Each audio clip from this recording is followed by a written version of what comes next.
Hi, everyone. Welcome to the ParaPodcast. It's another episode. We're very excited. Like always, we have a special guest today, Miss Zintle Martin, who is in South Africa, in Johannesburg.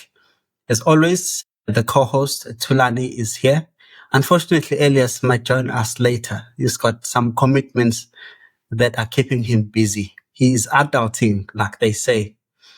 Right. So our special guest, some of you may know her, some of you don't know her, but we are going to explore in such a way that by the end of this, you know who is this lady. I know her as a leader. I know her as a woman leader who leads like a leader. Yeah. I'll ask her to tell us. I met her in Actually, I met you during the interviews. The first time I met you, it was during the interviews. You asked me a question. I remember the question. The question was about management of a patient that had allergic reactions. Okay. It was somewhere towards the end. I had forgotten to give the patient something that I've forgotten now. It was an antihistamine. I remember. Okay. And it was it's the college. I think I had done well, I believe, in most of the questions. But that question, I forgot that thing, and then you stood on it. Second time I'd receive a call from you, and then you said, I got the job. I'm not sure if you still remember that. But I said, your friend, Mr. Baloyi, had already taken me. So I then went to operations and worked to operations. I said to you, I want to understand operations first before I move to the college. And I stayed a bit there. For some reason, I'm not sure whether you wrote that down, that specific response, because when you called me, asking me to come to the college again, you said exactly that. Said, Mr. Mteta, you said that you wanted to understand operations. I think I've given you enough time. Do you still want to come to the college? I was like, this person actually remembered what I said. And I said, yeah, let's give it a try. And then I moved. Then I met you and then you started work. Do you still remember that, or I'm just... No, I remember parts of it, yes. Yes, I clearly remember that. Anyway, before you were there, I'm sure you started somewhere. You were born, obviously, and then you went to high school. Where were you born, Miss? We used to call you Miss Kupega, but now you are Mrs. Martin. Mrs. Martin, yes. Where were you born? I was actually born in Johannesburg, in the Witwatersrand, in Atalspruit Hospital. Okay. Yeah. Yeah. My parents were staying that side at that time. Yeah. But that's not where I grew up. When did you grow up? Okay, I actually grew up in various places. Most of my primary school years, I grew up Eastern Cape in Umtata. And then I also, half of it, I went to Bengishala Nogogo in Natal, Bergville in KZN. So I grew up in those two places in primary school before I moved back with my parents just before Mqeda high school, the primary school. All right. Now, so it was just, you can speak isiXhosa fluently. Not necessarily. I think that's what it gave me a disadvantage as a person, because when you're grasping a language, yesiZulu, Natal, you then moved to Eastern Cape. When you're trying to grasp Eastern Cape, you then moved to Soweto, which is where I grew up with my parents. And there, we used to stay in Shawela. And then obviously the language from there was Ishangane, and there was also Isivenda. So, it was a bit tough trying to adjust to all those languages at a very young age. I can imagine. I think as much as it is a disadvantage, there's also an advantage. Like most of us people from KZN, I grew up in KZN, I studied in KZN, I went to Joburg. One of the issues that I used to have when I go to Pretoria transferring patients is these old mamas who say, you are in Pretoria now, you need to speak the language. True. I'm like, in my head, have you ever taught me the language? Like, I don't know how to speak your language. Like, I can't. I never refused to. I understand that you know that I'm Zulu, possibly, and you think I'm arrogant because I'm Zulu. and I'm refusing to learn your language because I'm Zulu, but you don't know me. I thought it was unfair. So I guess there are advantages and disadvantages that you have of moving around and getting those languages. That's true. Yeah, that's true. Yeah. Yeah, but it's cool. I normally like the question people that that lived in Johannesburg to ask them, where is their rural area? But now I think Benville and Dumtata covers that for you. And then you went to university. I believe you went to UJ. And how was that experience? Do you want to tell us about that? I actually went to ATWR. Where is that? It's UJ before it was converted to EUJ, you know. Oh, okay. It was Technikon in our time. But Andrew, the other guest that you had. And so it was that when we started, before it was converted to University of Johannesburg. Okay, and then how was that experience? I think it's quite a long. I don't know if there's any specifics you want to know, but maybe I'll start off when I started. For me, it was a great experience mixed with a lot of emotions. I mean, there were good, there were bad experiences that one encountered.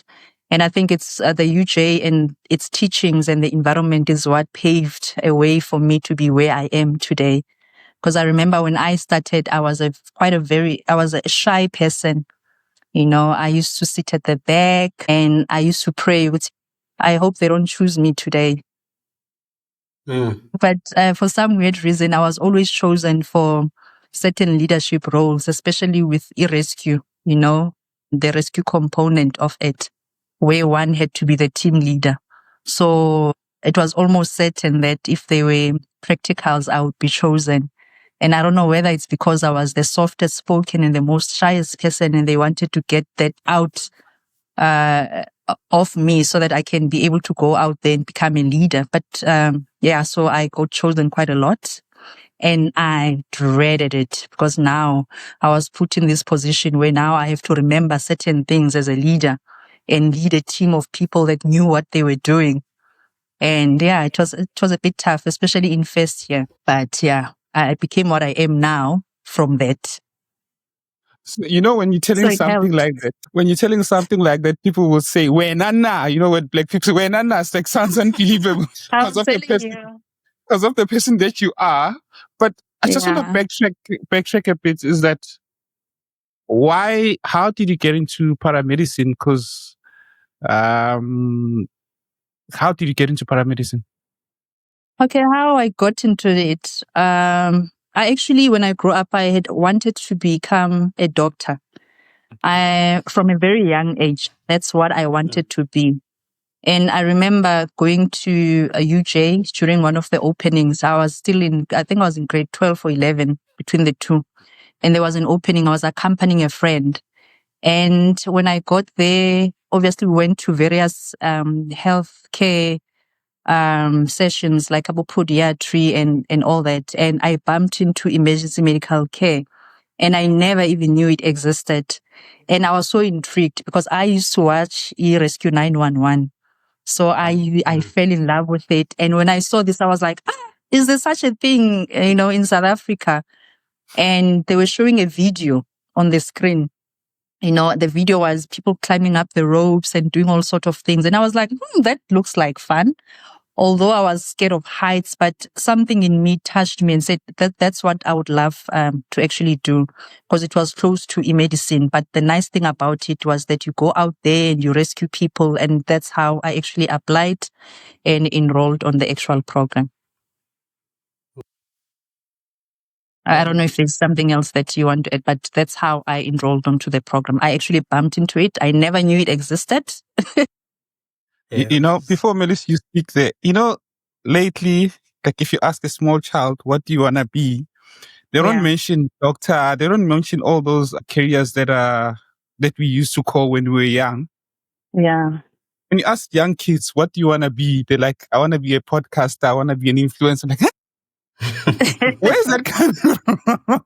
But I guess it's the society that we're coming from, where they're growing up in that era, whereas us, we're exposed to a lot of those where career guidance, where when about doctor, it's a reputable profession. I'm a lawyer and all of that. I was sort of intrigued by the way that leadership was instilled in your persona, you know? Yeah. I could feel that there's a lot that you have in that. And also, I wonder, because we've spoken about leadership with Andrew the other time when we had him, and that sometimes there is a lack of mentorship so that you can be a leader.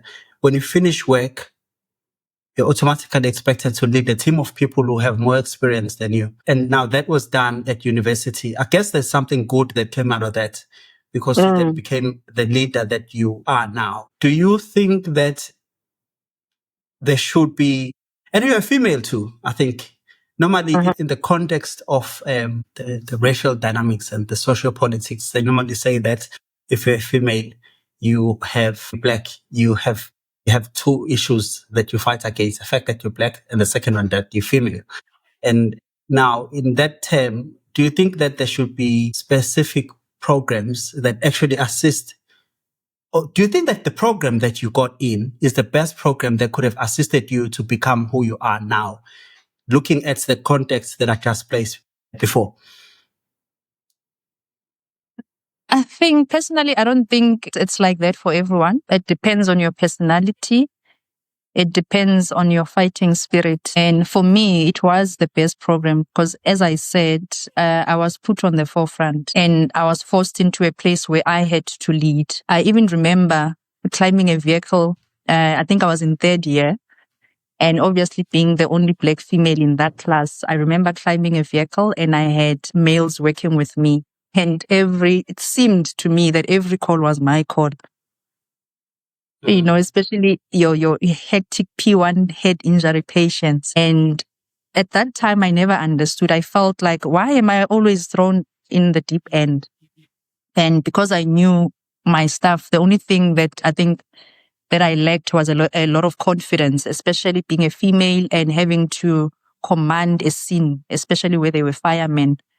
So for me, when they threw me in that as a student, it helped me a lot because when I qualified, it gave me the courage and it gave me the confidence to be able to stand and command a scene. So without being thrown in the deep end, it becomes a problem. But for some others, depending on their personality, it becomes a problem. Because once you get thrown in that deep end, you then panic and it does not form you. It makes you feel, it pushes you on the opposite end to where it pushed me.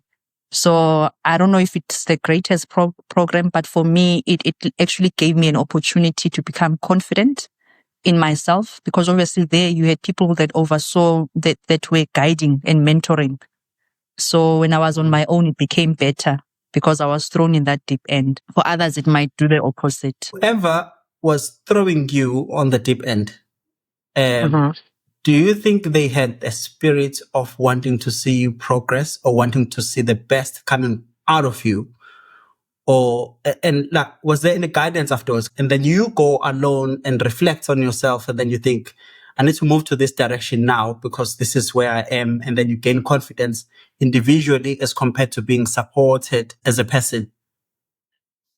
Actually, for me, that's why I'm saying it's twofold. For others, it won't look like a support. It will look as if they were thrown in the deep end and they were set up for failure, so that maybe they may decide otherwise. For me personally, I think it was the best thing, although I did not think that during that time. But when I look back now, I think it was the best thing that they did for me to be where I am. Okay. That's what I'm saying. It's a difficult one because during that moment, I didn't feel that. I always wondered, why are they picking up on me all the time? But only to realize later that they were actually teaching me how to lead and to have a voice as a female and also as a person that was very shy.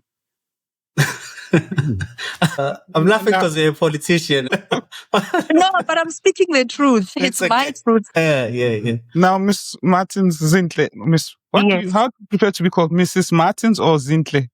Miss Martin, you can call me Zintle, whatever that you are comfortable with. I am a person with no titles. As long as there's Zintle there. I mean, as long as there's no Zintle. Yeah. Okay. So, Zintle, I just have two questions regarding your student experience. And yes. And if you look back into your first years, that when you joined the university, do you feel that you were prepared for university? And I'll tell you why. And we spoke about it on the podcast, is that when we were first years, I felt that I was not prepared to go into tertiary institutions. Do you feel that back then, high schools, or they prepared you for tertiary education? I don't think so. And there, when you enter, it's either you swim or you drown. And for me, I think literally, with all the waters we had to undergo into. So I was not prepared at all. And for me, I had poor support in terms of from home, because I came from a very poor background. I had no financial backing. And I think a program like emergency medical care, it demands a lot. You have to have financial backing. Otherwise, it becomes difficult to make it.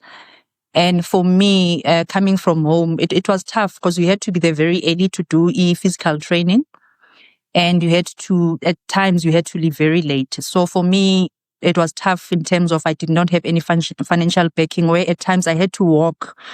If you know Dorfontein, and where my home was in Terfontein, it was very far. So there are times that I had to walk very early in the morning. I had to wake up at 3 o'clock, at times at 4 o'clock, because I could not afford the bus fare to actually come onto class. So most of the time I'll spend it running on the road and then come to the program itself. And then I had to still run in the morning during the physical training. And at times they would think, oh, you are lazy and all that thing, but only because you had it tough to come and run to school. Also in the evening, I had to get, maybe if I was lucky to get a bus fare or a bus ticket for that month, I'll have to take the last bus at 7:30, which means if I leave the school at 6 o'clock or even after a rescue excursion, I had to run home or had to run to the bus stop in the middle of the night. It was dark. So it's tough. There's no support. And also getting to experiential learning places. I mean, there were places where you had to take 3 transports. I had to take a taxi from my home at 4 o'clock in the morning, take another one from town, take another one from town to Pretoria. And then you don't get to work directly in Pretoria CBD. I had to find my way to another place in Mamelodi or other areas. So at times you take 4 transport and it required money. So it was tough. And what they don't see from a college, they see someone who's lazy. They see that you're not working hard enough. And there's just so many expectations that they don't understand. They did not understand at that time. Families are not the same. When you had to do assignment, I had to stay back at the college to do an assignment because it had to be typed. So which meant I had to spend some time in the library. On Sundays, Saturdays, I had to find some internet cafe. I had to find funding to pay for that internet cafe. You had to find a part-time job at some stage because your parents could not afford anything that the college had to do. So it was tough. There's not much support when it comes to some of us that come from very poor backgrounds. There's so much expectation and there's less understanding of where you actually come from. And you get compared because if your results are not good enough, it's not because you are not clever. It's not because you don't study enough. Sometimes it's because you just don't have enough time to study because you get home at 8 o'clock, 8:30. Then you have to wake up at 3 o'clock. In between, you have to study. And it's not just one subject. It's a couple of them. And so it was tough. So it was not easy. When you speak about this, I'm sure that there's many more people that have encountered those challenges from a Black person's perspective. I, for one, also I can relate that there were certain times when, although I didn't stay closer, but I used to leave the house, wake up at 3 in the morning, catch a taxi at 5, past Doronfontein, that Hillpro place where it was not safe. Also, you know the place. Very dangerous place. And there's times when on weekends, on Monday, when I come in, I'll see blood on the road. I'm like, yo. And he was robbed. They took his bread. No, don't worry. I was once pointed at gunpoint trying to get through to school. So I understand that as well, yeah. And being a female, it's even tougher. So despite those challenges that you've had, I mean, it was really tough, really tough.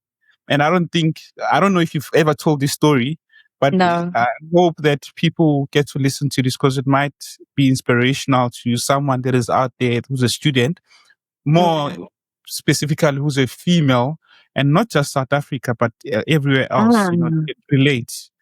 What helped you to stay motivated? What made you to persevere despite all those challenges? I think it's resilience. I think because of how I grew up and my upbringing. As I indicated, I grew up in the rural areas in Atali and also in Eastern Cape. So there we had to fetch water from the river. We had to wash our clothes from the streams and all that. So can you put water in your head and not move your head? Not now, no. Malusi, we can't take you anywhere. Not anymore. But in my primary years, I could do that. So I think that built a lot of resilience within me. And also what really motivated me was I did not want to go back home without having something in my hand, because I knew if I did not qualify and make it in this program, I had nothing else. I had no other source of hope or anything, because my family was really, really struggling at that time. I mean, my mom was selling tomatoes and all those things, and they were not working during that time period. They could not afford to give me anything at all. I don't want to lie. It was just tough. So my motivation was poverty, to be honest, and wanting to become something. And I knew if I had left emergency medical care, I had no other options. I would not have afforded any other institution or college or anything like that. So yeah, that was my motivation. Okay. Melissa, just want to have one comment is that, look, Zintle, this is very emotional, but I think thanks for sharing those stories, because it's very, you get to understand, and as you said, people get to look at everyone and you get painted the same, which okay.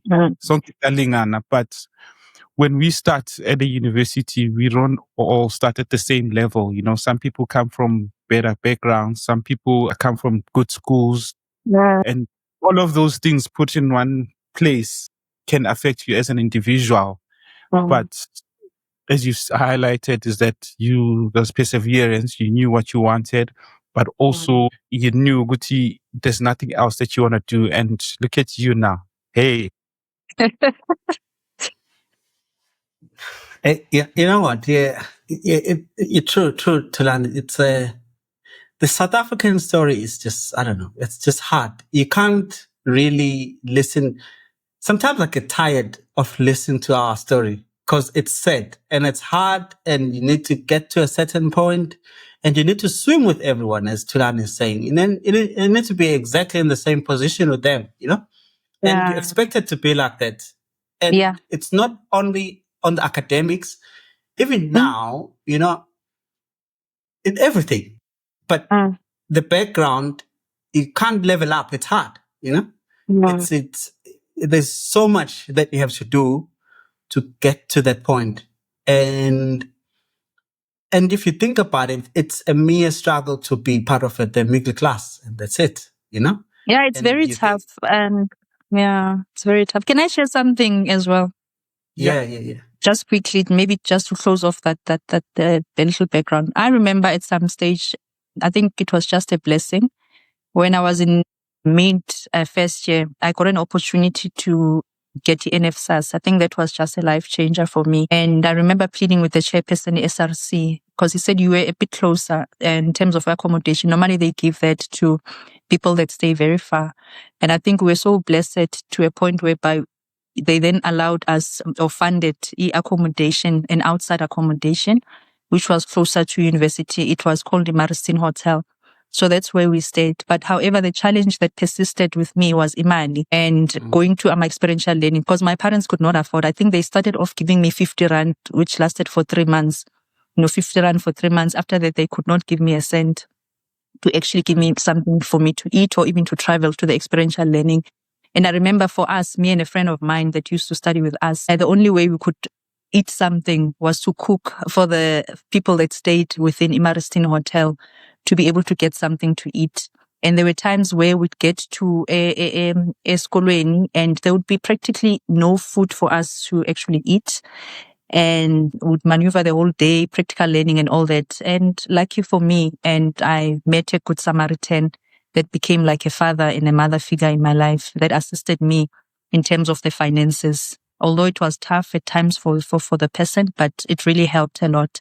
So yeah, I just wanted to put that in to say that sometimes when you see someone sleeping in class and you might think they are lazy and doing, because those were the names that I was labeled when I was studying. I was very lazy, and they never understood, there were other factors that were affecting concentration and all those things that, that I needed to fend for myself in order to survive at this particular program. So yeah, I thought I needed to put that in. Yeah. No, what I was going to say is the one thing that is common amongst the three of us is that the struggle with the food. And I know I struggled with, and I say that I struggled. I got the rest. I was staying at rest, but that was one of the challenges. And for me, my mistake, my Dr. Malba helped me a lot with the food and arranging a bursary at that stage. And it helped, but That's nice. I think there's always all of those challenges that you get to encounter. But as three of us are sitting here, I know Malus and I had his own challenges. The story is so similar and so common. Can you believe it? Yeah. To lecturers out there at university and everyone that is in the education space, I know that you have a lot in your space, but I think the psychosocial support, both these terms, I'm not saying them by mistake. It's a psychological part and then the social support. Think about that space too when we are judging people and making decisions on them. I think it's very key. Now, I want to jump a little bit and talk about leadership, right? Okay. What was your first leadership position as a qualified clinician? I think it depends where one works, because in leadership position, it varies, because I believe even as an ALS, qualified ALS, you are a leader, because once you go on a call and you get onto that scene, you are automatically a leader. I think which is one thing that industry if you enter university and you qualify with the highest qualification, automatically you become a leader. And I believe being a qualified emergency care practitioner, that put me into a leadership role immediately when I got that certificate and got my first job. So that's why I'm saying that one varies. If you say leadership, I think it comes from there, being just a qualified emergency care practitioner or as an ALS. All right. And then after that, what happened after becoming an ALS? Okay. I actually found myself in a college. I started off Rustenburg, a college, teaching my AA, so I was coordinating my ILS then. And then when I came to Johannesburg, I entered into the college. The first one was being a course coordinator, or what they refer to now as a program director. I think that was my first leadership role, where I had to manage a course or a program. And I think one of the program that I got to manage was the emergency care, ECT emergency care technicians. I think they were the first cohort that came on board in the year 2007. So that was my first leadership role, being a course coordinator. So I think we had 12 instructors and 3 coordinators that fell under my leadership. Sorry there, Malusi, just to jump in. Zintle, because of your background, where you're coming from, and as a black person from Ukulele, Bergville, Emakaya, and as the Eastern. Like as black people, we get raised with strong cultural values of respecting our elders, where age equates to wisdom and authority. When you get old in the EMS, when you qualify, you're younger than most people that are senior to you. Did that somehow have a conflict in terms of your leadership, in terms of taking charge with being responsible for abantu abadala? You have to find a balance between respecting someone who's older than you, but also that you need to be also in a work environment and take leadership in terms of guiding them and stepping into a role of a leader. How do you maneuver through that? Yeah, for me, it was It was tough because firstly, as I said, I started off being a very shy person. And then because of how one was groomed in the industry, you were then put in a deep end. Whereby, manje mele ushikane, I'll put it in that manner. Because when you speak softly to others, abanye you call them, hey, mama, baba, they then take advantage of the fact that you are very kind. And in this industry too, when you're very kind and soft-spoken, you get taken advantage of, especially if you are in a higher position because they think you don't know nothing. I mean, there were times where I was pursued and told that you don't have it in you to be a leader. Leaders are supposed to be strong and act a certain way. So I had to change my identity to try and fit into this male-dominated industry, especially being a leader. So sort of like you then act out of character. Because now your toughness to you, it means now you have to be, it then portrays you as being arrogant. It then portrays you as being disrespectful because anytime you raise your voice, then it sounds to another person as if you are being rude. And then I found myself at a point whereby if a same male person had to speak in the same type of tone and manner, they were easily accepted, which, they were respectful. But I, as a female, when I had to be tough and speak a certain way, because I had to fit in and be tough and show them, I'm here as a leader, then you were regarded as being disrespectful, as someone ungafundiswanga, as someone that does not know how to speak to people. So it was difficult to actually find a balance between being a strong leader person and being yourself. So you almost had to change. I had to change my identity, where even if I saw, hey, this person is an elder person, I had to be tough to prove to them, you can't. But then somehow it borderlined to being rude and, being disrespectful to some people. But then at that time, you are thinking you are being tough, you are showing them that you are being a leader. So I changed my identity. Yeah, it's I'm thinking of this in a lot of contexts that we find ourselves in, where you are expected to perform in a way that does not represent who you are. Because it's very common that you find yourself, and it's like a psychological warfare that you have with yourself. And it's like you have to switch off a certain part of you and then become this person. And then you try to perform in this space. And actually, no one knows that you are crawling and becoming this person that you are now. Yet you're trying to perfect this thing. It's something that is very complex. I also found it when I had to move to spaces, because I went to high school where there were Africans only. And my teachers were all Africans. At uni, then there was white people. Yeah. And then at work now, it's also dominated by white people because I was working in the private sector. Now I need to switch now and talk in a way that is they're used to, in which I wasn't used to, and now I need to show this person that is expected in this space. And it becomes a bit of a challenge. Really. But it's learning, I suppose. It's those things that put you in your uncomfortable spaces, and then you learn, you swim or sink or sink. Or sink. As you drown. Yeah. It's fascinating. Right. And then after that, after the educational post where you were a program director, what was the next position after that? I think I stayed being program director in emergency care technician for quite some time. And I mean, there were opportunities of becoming a principal and all that. But unfortunately, during that time, I mean, there are so many of us wanting one position. So obviously the best person takes up the position. And then from there, I maneuvered out to I went to EMS because I wanted to move out of the college. I had felt, I'm done, I'm tired of the college. And that's not what I applied for anyway, because what I saw was climbing up mountains and all that. So I went back tried to go back to EMS, and it was a bit difficult because I was told, you are too soft. Can you imagine?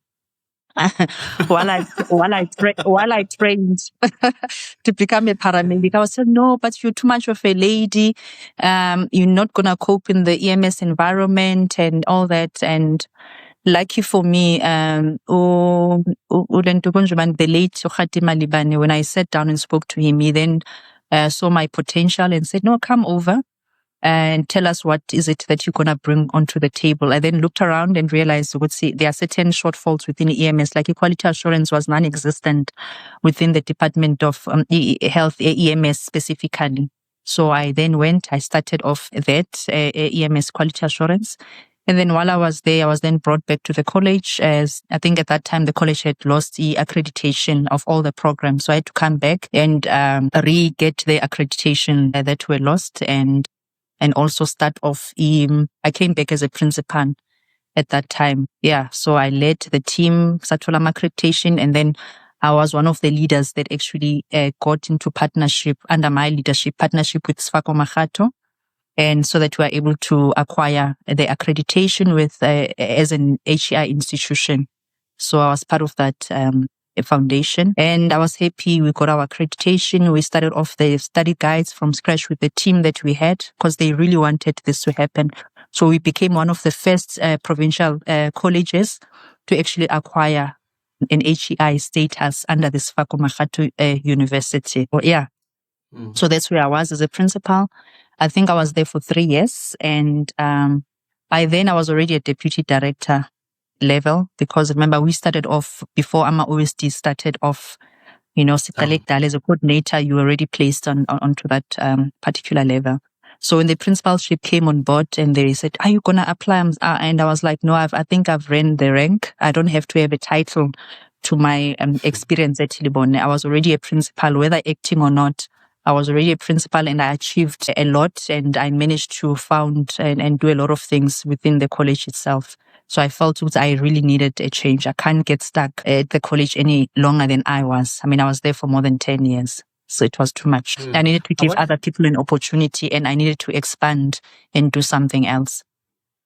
And then from there, I also did a bit of monitoring and evaluation within Gauteng EMS. And I was busy doing that before I was moved. Just before COVID started, I then went and headed the EMS licensing section where I am currently at right now.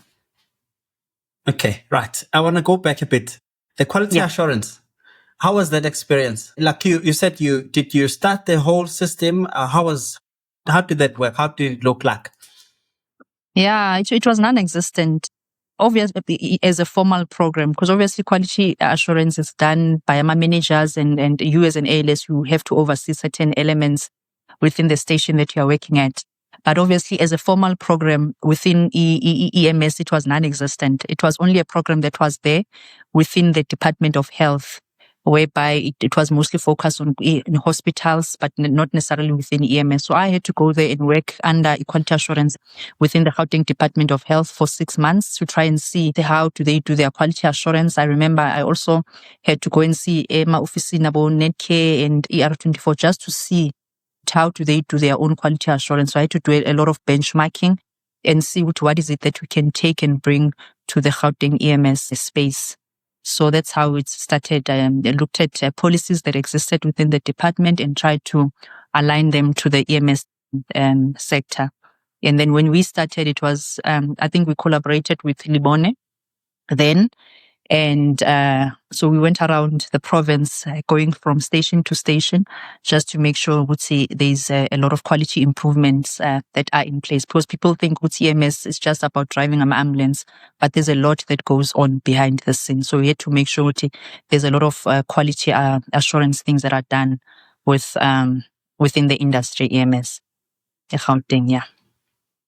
If there were themes that were there in terms of the quality assurance, what did you look at? What was your focus areas? Was it the ambulance, the driving the ambulance, or the patient treatment? What was the focus? What was the driving?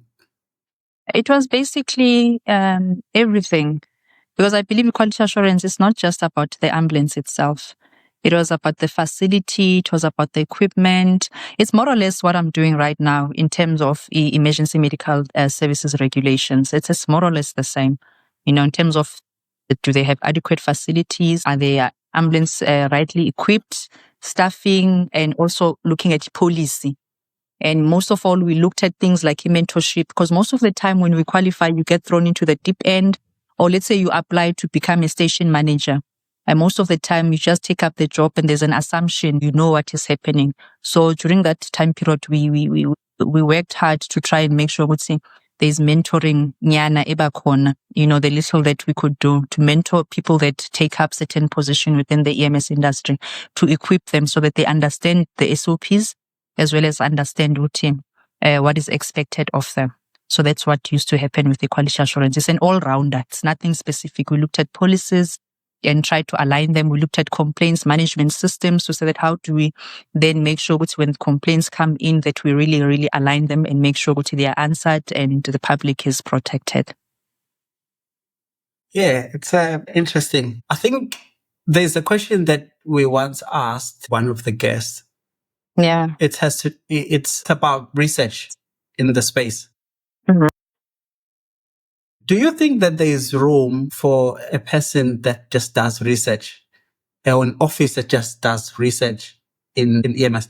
We like research in this podcast. We talk about it, and we do.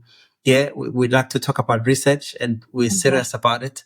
But we'd like to know, at the moment, there's a couple of people that I know that are doing their PhDs, they're focusing in research, and they're South Africans, and they want to come back and be in South Africa in general. Yeah. Now, do you think that there is room for research in EMS, like a permanent office, like your quality assurance office that you had, where there's a permanent person that just does research? What do you think about that?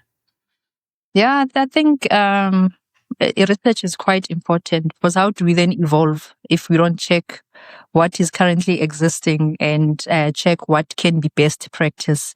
I think there is a space or there should be room for opportunity to expand that particular space, because if we ourselves don't do the research within our industry, or within, let's say, Gauteng EMS, who do I expect then is going to do the research and try and improve equality and try and improve how we function and work if we don't do that ourselves? And I think that can form part of maybe the monitoring and evaluation section, whereby if the section is beefed up, and obviously the monitoring requires one to go out and monitor and at times give out questionnaires and does a lot of research to say that does this thing work for the EMS industry?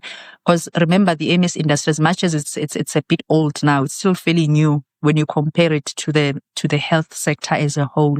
So there's still a lot of improvement that can still be done. Like, in 2025, we still have stations that are based at the back of some dingy room or something like that. And a lot of times people don't understand how the motivation at times it comes from doing a bit of research to say what can motivate an EMS person to actually want to come to work and not see this as another day whereby now I must now drive an ambulance. So there's quite a bit that still needs to be done within the industry. I would really support that if it were to come on board. Yeah, look, I think we had the guest. He was a deputy editor of the College of Australasia Paramedicine. Okay. Alan Betts. He's based in Canada. He was one of the guests. He actually spoke to us and told us that there's actually an issue that there isn't much research that is coming out of Africa. It is like we are sitting in a data mine. There's a lot of stuff that is happening in South Africa and stuff that is way advanced. I'll tell you, for example, when I was in GPG, we were using Hamilton ventilators in the ICU ambulance. Here, I think the hospital recently bought it this year, if I'm not mistaken, or late last year. And it's something that they're still fascinated about. And that was 2016, 17, and it's almost 10 years. But the issue is that we do not document these things. We don't write about them, and they're not out there.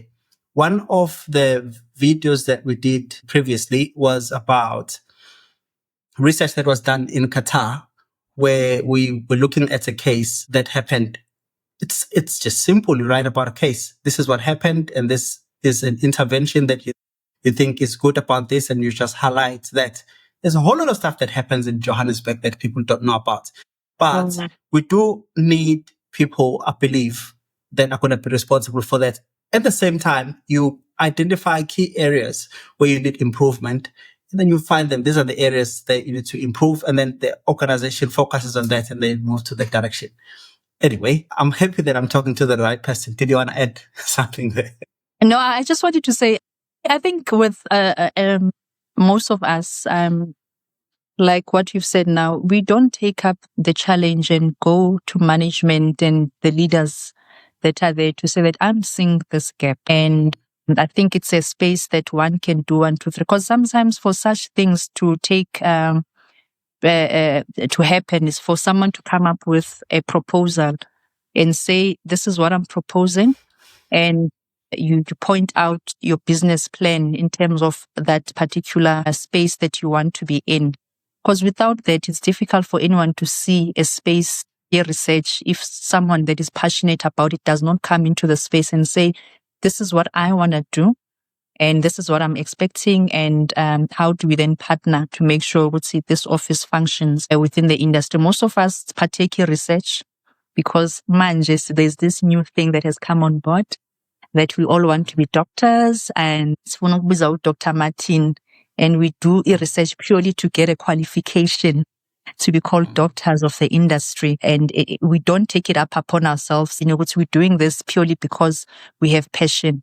And there's also room within the colleges or now the HAIs to formulate that. Maybe it does not have to be within the EMS space, but because the provincial EMS, they can open that up within the college institution to say that let's have a research section within the institution whereby we give them all the tools, we give them the resources to be able to conduct research within provinces, within the actual industry itself, so that they are funded, they are supported, and given all the tools that they need to make sure we do a lot of research within this industry, within Africa. I mean, this topic has been there ever since I also qualified. They tried to do certain symposium where they advocated for research, but I don't know if there's people that are passionate enough to go out there and say, this is my business proposal, and this is how I feel it can fit into the system, whether private or it can fit in within the Department of Health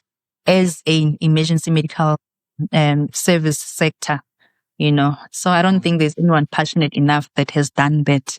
We all talk about it and say there's a chance, there's a space for it, there's this, but no one is brave enough to say that this is my proposal, I'm putting it on the table, and this is how I think it would work. Yeah, the reason I was chuckling earlier is I was thinking of a lot of proposals that I was writing for Mr. Lube at Lebone. Writing proposals is what you have to know how to do when you're working for the government. You have to know how to write a proposal, and it has to pass through a lot of stages. I respect what you're saying. No, it must be convincing. You must be convincing. You must know your story and know what is it exactly that you want to achieve. Yeah. I respect what you're saying, especially because you went to Mr. Khati and you told him this is the gap that you've identified. Yeah. And in that way, you actually found yourself being employed in that position.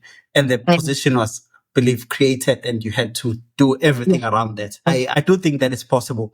Yes, there is a lot of research that is coming out of South Africa. We do see it. And I think there's one that I recently saw from Cape Town. I think there's a whole lot of stuff that is happening at UCT that... Nice. What's the guy's name? What's that guy's name? Prof. Stassen, Willem Stassen. Prof. Stassen, yeah. He's producing a lot of research there. He's like a research machine. Yeah. And I saw some of his students, actually. They published in the College of Australasia recently. I think came out last week, a paper by them. I think it's a commentary, which is good still. Tell us about your current position. What's happening there? You said licensing. Who are you licensing? And Do I come for a license myself? No, I'm working within. You can come through, As long as you reside within Gauteng province, we'll be able to assist you. So I am working under the quality assurance under Department of Health, and I'm heading the licensing inspectorate authority, and we license a lot of private actually both private and provincial EMS, whereby we give them a license to operate as emergency care services within a province. So obviously these offices are set up in the various provinces, but I'm the one that is heading the one in the Gauteng province. So we issue licenses to operate as well as license tokens for the vehicles to operate within the province. That's basically it. And obviously it's under the EMS regulations that came on board in the recent years. Now, Zintle, just two questions from my side regarding licensing is that why is the importance of having these regulations, or not regulations, but this regulations. I think regulation is the right word, where you get to do those inspections of ambulances. How did that come about? I think the main thing is patient safety. Okay. Because you don't want to be treated in an ambulance where there's no equipment, and yet it's labeled as an advanced life support vehicle. And then you go there, people are not qualified, they are not registered, some of them don't have proper qualifications. And I think the regulation came on board to try and make sure those things are put into place, to make sure that anyone that is registered or licensed is of a standard that is acceptable for any patient to actually enter into that ambulance, regardless of what level of care that ambulance has. So it's quite important, because remember, ambulance services are all about patient care at the end of the day. It's about safety and making sure that you are rightly equipped to render services to individuals or the community that we serve. Now, in terms of ensuring that the ambulance that was audited and was found to be competent to be an ambulance service, what form of services are there from your department that ensure that they maintain that continuously? Because you know what people do. When you come for assessment, they'll take an ECG, they'll put it there, and then they move it to another station a couple of months later and put it there, and I can actually have a business that specializes in licensing, hiring equipment. What form of services do you have to ensure that this is happening? I think the services that are there is just monitoring and evaluation. And most of the time we rely mostly on the industry itself, because obviously we can't be in every place at the same time. So we do advise the service providers themselves to report, or if they have any complaints about the service itself. So we rely on people on the ground, we rely on the community, we rely on the registered emergency medical services themselves to report anything that happens around it. And then from us as an office, we go out there, we do our continuous monitoring and evaluation. Sometimes we go there unannounced just to try and see what is happening. So yeah. Okay, to our colleagues that are on the ground right now, that are watching this, they say they know an ambulance that is not doing the right things, and they feel like they want to report. If you remember the complaints email address or whatever, you can send it to us, and then we'll post it at around this time, and then say this is the contact details for complaining. But you can also advise in how to structure the complaint. Do you need to be specific exactly that the ECG wasn't there, it wasn't working, yet it's registered as an alias? What complaints do you take serious? Obviously, for this particular podcast, without speaking on behalf of the Department of Health, because I'm here on my own personal capacity, they can just directly write to the office, which is ems.regulations. It's a well-known email address, ems.regulations@gauteng.gov.za. And then they'll be clearly guided on what needs to be done. They get given forms and they get taken through how they can actually lay a proper complaint. So if they can just communicate via that line, that's the line that we have via email. Yeah, without speaking for Department of Health. But I think in every province, they've got the licensing inspectorate office where they can report to, because it's not only in Gauteng. So if they are able to get hold of those licensing inspectorate officers and get their contacts, that's exactly where they can report the issues. Yeah. Thank you very much. We highly appreciate it. Well said, about to learn. No, when we think about these inspections, I'm thinking about whistleblowers, how are they going to be protected? No, the whistleblowers, they do actually. They are protected. Yeah. Remember, for you to report, you must report at some stage being yourself. Or at times they send anonymous emails and all that, and they do state, we do not want to be named, and we do keep them confidential. Yeah, if they don't want to be known, they do state that. So they are protected. One thing that you mentioned was you sometimes do those random inspections because, as Malusi highlighted earlier, that there might be someone that says, okay, borrow me this, let's put it on this ambulance. But if there's those random inspections that get done, I think that's also good because the thing is, in all honesty, our work that we do, although it involves management, it involves quality assurance, the center of it all is the patients that at hand. That's it. If there's no things that are done properly, then it's going to affect patient care. And we don't want to have that, especially because we're all passionate about patient care and we might be in different spheres, but we all want to contribute to making sure that we save lives. Yeah. Wow. I feel like it's been more than an hour and wow, I feel there's just so much that has left unsaid. All right. But it's okay. Because of that, we'll cut this one, possibly do another second segment. Okay. A brief one and see how far we can take it. But in conclusion, there is a quotation that I got to end this segment. It says, being powerful is like being a lady. If you have to tell people you are, you aren't. It is by Margaret Thresher. It's interesting. Basically, you don't have to tell people that you are powerful. You just need to be yourself and actions speak louder than words. That's exactly it. That's exactly it. I concur with that. You have to be yourself, be authentic, be yourself. People will be able to see what you do. And you don't have to go out there and speak loud and shout your name and tell them, do you know who I am?